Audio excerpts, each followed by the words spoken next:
And for radio, TV programs, including, I noticed a couple like George Norrie. Yes. You've been on George Norrie. And TBN before. And TBN before. Yeah. Before you wrote the book? I've written several books, but before I wrote that book. Before you wrote this book. Yes. Well, this book, folks, is the rabbi who found Messiah. And Thank you. Thank you. Not just a rabbi. Yeah. I mean, we had Kurt Schneider here, but this rabbi is the most revered rabbi in recent history in Israel itself, right? Yes. Yitzhak is his name? Yitzhak. Which is Isaac. Kaduri. Yitzhak Kaduri, Kaduri. who lived to be 106 to 108. They weren't quite sure, were they? Right. Most people have it reported at 108, but you're right. Some say 100, between 106 and 108. Well, who's quibbling? He was an old fellow. 108. Well, now, please, this book, rather than me asking you questions in the beginning, there's a picture of him on the cover. Yes. And boy, everybody ought to have this. Christians and Jews need to get this book. Talk about Saul of Tarsus. Yeah. And Rabbi Schneider. This man, well, talk about how revered the man has been. Yes, thank you, Pat. Well, you know, we're living in prophetic times, I believe. Oh, yeah. And I think this is a great evidence of it. Let me tell you about this guy. Yitzhak Kaduri is his name. 108 when he died. 300,000 people came to his funeral. The president of Israel gave the eulogy. They shut the streets of Jerusalem down for almost 2 days because of the hundreds of thousands of people there at his funeral. And where they couldn't all be in one place. What, they just in all the streets? They were on balconies, Just on rooftops, everywhere they could get. To pay tribute to this rabbi. Because he was the most venerated rabbi in Israel's modern history. He was there before Israel was ever a nation. He was in the land, and then he's been through all of the wars: World War I, World War II. 1948, the birth of Israel. Every war that's been fought, very closely connected to Israeli political figures: Ariel Sharon, Benjamin Netanyahu. In fact, he actually campaigned for Benjamin Netanyahu, so he was close to these guys. So this is not just some little obscure rabbi tucked away in the bowels of Jerusalem somewhere. But this guy, I like to call him the Billy Graham of the Jews in Israel. Yeah, because this, when Orthodox Jews in Israel see this book and see that picture, immediately they know who he is. In the same way, if we had a book with Billy Graham's picture on it or Pat Boone's picture on it, everybody would know who it is. A little higher than that. Okay then. Or Shirley Boone's picture on it. I tell you, it may not be a stretch to say he was almost like the Pope of the Jews. Well, yes, any of those examples are apropos because the leading religious figure. Exactly. Now, here's what's so astounding about this story. He passed away in January of 2006, but just a few months prior, in October and November of 2005, several astounding things happened. He said 2 shocking things. On the evening of Yom Kippur in his synagogue, and he had a yeshiva, which, as you know, is the Hebrew word for a seminary, a rabbinical training school. And this is the Day of Atonement. Yes, the Day of Atonement, Yom Kippur, in his synagogue service, he said 2 shocking things. He said, first of all, I have met Messiah, I have seen Messiah, and I know who he is, and I know his name, and I'm going to leave his name in a note to be opened 1 year after my death. Now, he said that just a few weeks, really, 10 or 12 weeks before he died, but he couldn't have known he was going to die in a few weeks.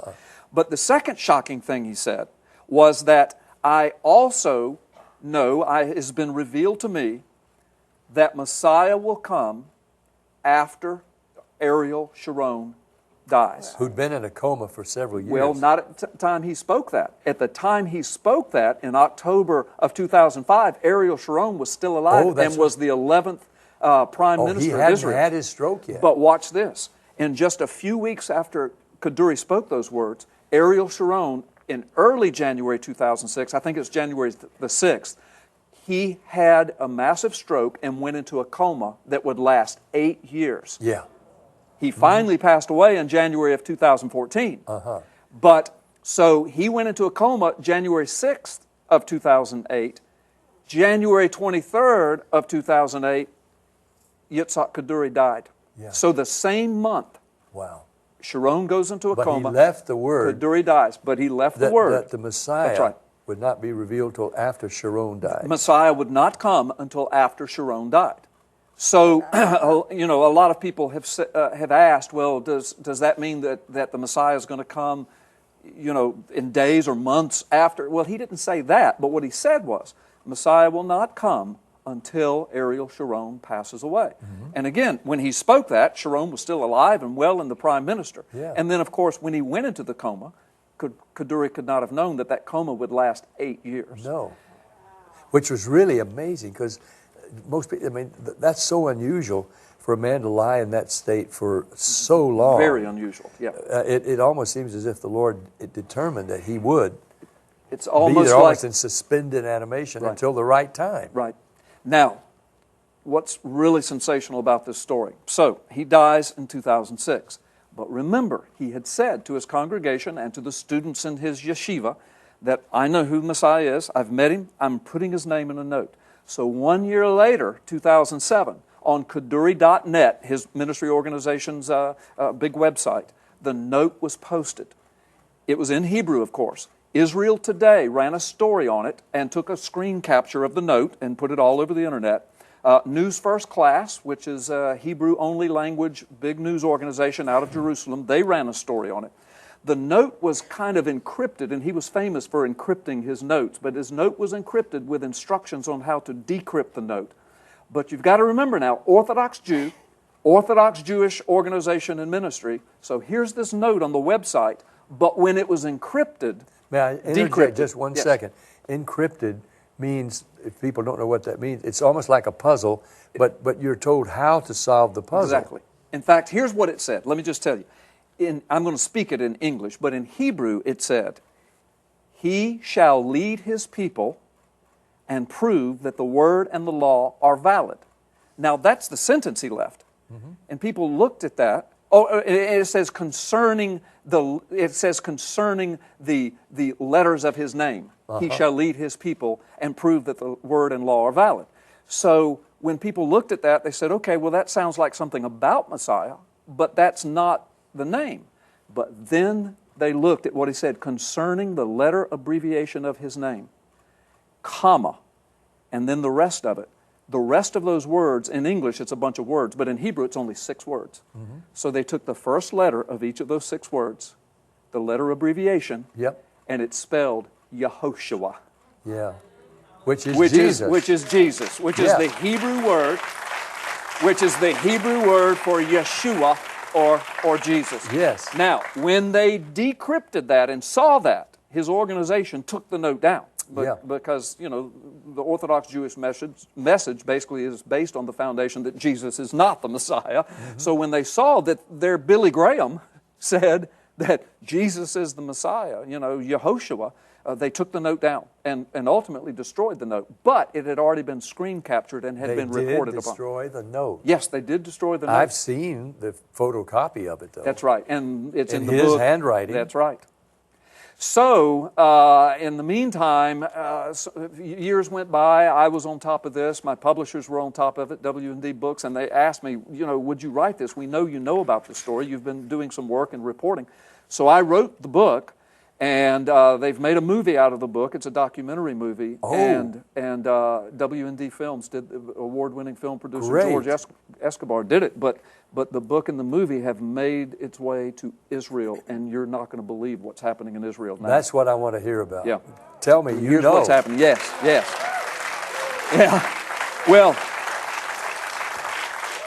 11 of his students that were in his seminary. Now, when I say students, I'm not talking about 20 and 30-year-old people. I'm talking about 40, 50, 60-year-old men studying to be rabbis. Yeah. 11 of them now are Jesus, born-again, Jesus-loving, Bible-believing Christians because of the teaching he was doing in his seminary, because of the note being released, and one, just not too long ago, because of reading that book and watching the movie, said, I give my life to Jesus Christ now. Yeah. So, and these are guys training to be Orthodox Jewish rabbis. I've ordered that, by the way, so we'll watch it when you have the time. documentary? Yes, I have it at home. Hallelujah! I didn't know. I didn't know that either. We do know, though, that there are a lot of Christians in Israel. We do know that there is an open examination Yes. on the part of Jewish scholars. In fact, there's no question in most Jewish scholars that there was a historic Jesus, that he was a person who lived in Israel in the beginning of what we call the first century A.D.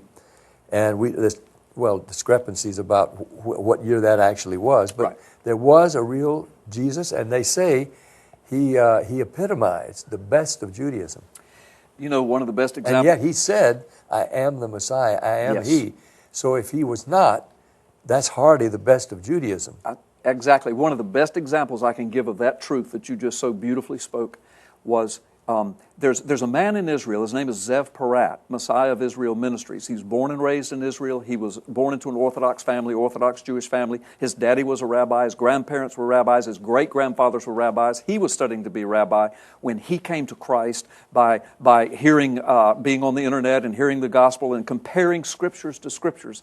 He gave his life to Christ. Now he spends his life ministering to his fellow Jews the truth of the gospel. And he took that movie and was distributing it all over Israel, and a gentleman, an Orthodox Jewish gentleman, was watching the movie. And in the movie, I talk about Psalm 22, where, you know, it says, behold, they have pierced my hands and my feet. They've gambled for my clothing under my feet. They surround me. They say, let him deliver himself. He delivered others. The very words. Yeah. Now, Psalm 22 was written 1,000 years before Jesus did that. Yes. So this Orthodox Jew watches the film. He watches that explanation of Psalm 22. He calls Zev Parat. He says, I've been up all night for 3 nights. He says, I can't get over this. I've never seen Psalm 22 before. Right. He said, I read that because of watching that and reading that. He says, you need to come to me now. And he's in Tel Aviv. That was 6 o'clock in the morning. Zev said, I'm on the way. He got to his house, and this Orthodox Jew says, I give my life to Jesus Christ. Hallelujah. So just what you said. In Isaiah 53. Right.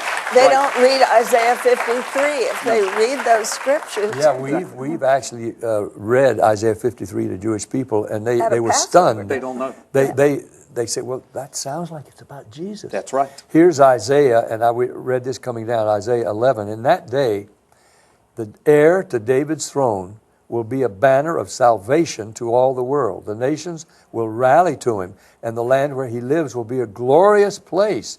In that day, the Lord will reach out in his hand a second time to bring back the remnant of his people. Yes. But out of the stump of David's family will grow a shoot, yes, a new branch, bearing fruit from the old root. Amen. And the Spirit of the Lord will rest on him, the Spirit of wisdom and understanding, the Spirit of counsel and might. Now, who could this be about? The Spirit of knowledge and the fear of the Lord. He will delight in obeying the Lord. He will not judge by appearance, nor make a decision based on hearsay. He will give justice to the poor, make fair decisions for the exploited. The earth will shake at the force of his word, and one breath from his mouth will destroy the wicked. He will wear righteousness like a belt and truth like an undergarment. And we're living in those prophetic times right now. Wow. And his own brethren are going to come to know him. Yes. Boy. That's what the Bible says. Brother Carl, thank you Yes. so much for your scholarship, for reading. For you. writing this book. Thank you. And creating the documentary that Shirley's already ordered for me, and I hope you. folks I'm are going honored. to get it too. I purposely chose this song to conclude our talk together. It's the theme of my life, and as I say, the songs from this album have come out of my own worship, and this song is a simple declaration of what I have wanted always to do as a singer, songwriter, wanting the Lord to use me, even in the entertainment business, most of which is alien to him. And this is that song, Jesus is Lord. Wow. Yeah. Amen.